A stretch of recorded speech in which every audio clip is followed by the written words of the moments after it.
MCD पर जमकर बरसते हुए दिल्ली के उप मुख्यमंत्री मनीष सिसोदिया ने कहा कि दिल्ली हाईकोर्ट ने बीजेपी को फटकार लगाते हुए कहा है कि दिल्ली एमसीडी अपनी संपत्ति की कॉपी कोर्ट में जमा करे। कोर्ट उसे नीलाम कर कर्मचारियों को वेतन देगा। मनीष सिसोदिया ने कहा कि एमसीडी के लिए यह डूब मरने वाली स्थिति है। आज एमसीडी के कर्मचारी बीजेपी नेताओं के करप्शन की कीमत उठा रहे हैं। संपत्ति नीलाम कर वेतन देना स्थायी समाधान नहीं है। समाधान यह है कि इस एमसीडी को भंग किया जाए, चुनाव हो और नई सरकार काम करे, वरना आगामी 8 महीने में ये लोग दिल्ली एमसीडी को और भी कंगाल कर देंगे।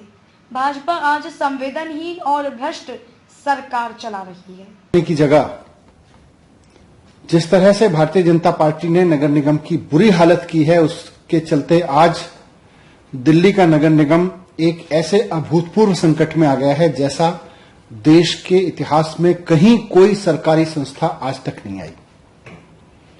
आज तक ऐसा नहीं हुआ कि किसी संस्था, कॉरपोरेशन, किसी सरकारी संस्था को कोर्ट को यह कहना पड़ा हो कि आपके पास में अगर कर्मचारियों की तनख्वाह देने के पैसे नहीं हैं तो आप अपनी प्रॉपर्टी बेचिए। आज कोर्ट को यह कहना पड़ रहा है कि आप अपनी संपत्ति बेच के लोगों की तनख्वाह दीजिए। ये भारतीय जनता पार्टी की जिम्मेदारी थी कि नगर निगम को चलाती, नगर निगम के काम को ठीक से करती, नगर निगम के रेवेन्यूज को इकट्ठा करती। दिल्ली सरकार ने हमेशा जितना बना उससे ज्यादा भी दिया है। जब से हमारी सरकार दिल्ली में आई है, हमने उनके इंटरेस्ट और उनके लोन तक एडजस्ट नहीं किए, जबकि उससे पहले इंटरेस्ट और लोन भी एडजस्ट किए जाते थे। इस सब के बावजूद आज भारतीय जनता पार्टी के शासन में दिल्ली नगर निगम की हालत ऐसी हो गई है जैसी देश की किसी संस्था की कभी नहीं हुई, कि आज नगर निगम बिकने के कगार पर है।